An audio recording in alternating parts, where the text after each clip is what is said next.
અચ્છા જસ્મીના, આપણે હમણાં લગ્નની સિઝન આવી રહી છે, નવેમ્બર ડિસેમ્બર એટલે તો એકદમ ફૂલ પ્લેગ લગ્નની સિઝન બરોબર છે. એમાં અલગ અલગ કપડાં પહેરાય, આભૂષણો પહેરાય. એટલે મેં પહેલા તને શણગારની વાત કરીને આપણે જ્યારે કે આપણે શા માટે સ્ત્રી હોય કે પુરુષ હોય ચાંદલો કે તિલક કરે, તો મને એમ થયું કે ચલો ને હજી બી તને કંઈક પૂછી લઉં.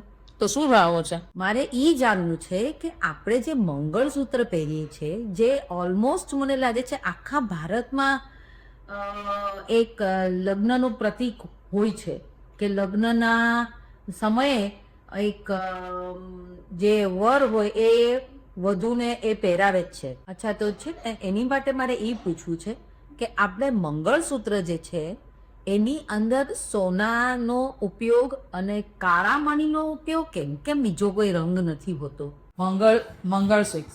મંગળસૂત્ર કેમ પહેરવા? તો મંગળ એટલે શુભ અને સૂત્ર એટલે દોરો. તો મંગળસૂત્ર શુભતા દોરો.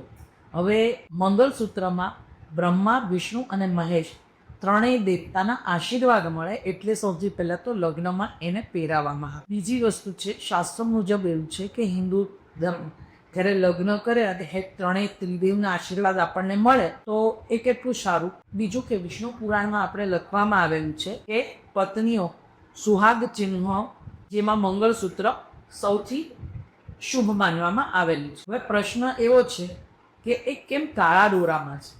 અરે, કાળા મોતીનું છે. કાળા દોરામાં નહીં, પણ કાળા મોતીનું અને સોનામાં બનેલું છે. તો કાળા મોતી જે છે એ ચંદ્ર અને શનિનું પ્રતીક છે, એટલે આપણને શાંતિ આપે અને નકારાત્મક ઉર્જાને આપણાથી દૂર રાખે. બીજું, સોનું જે છે એ સૂર્ય દેવતાનું પ્રતીક છે.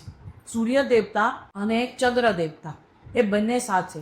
હવે સોનાની વાટકીઓ હોય છે મંગળસૂત્રમાં, ક્યાંક પેન્ડન્ટ હોય છે, દરેક જગ્યાએ અલગ અલગ પ્રાંત પ્રમાણે અલગ અલગ એનું ઉપયોગ છે. તો એ પણ દરેક ઈશ્વરના આશીર્વાદ છે અને એના માટે જ એ લેવામાં આવે છે. અને આપણા શાસ્ત્રમાં જ લખેલું છે કે આ મંગળસૂત્ર પહેરવું એ ખૂબ સારું છે અને પરણિત સ્ત્રીઓ મંગળસૂત્ર પહેરવું જ જોઈએ.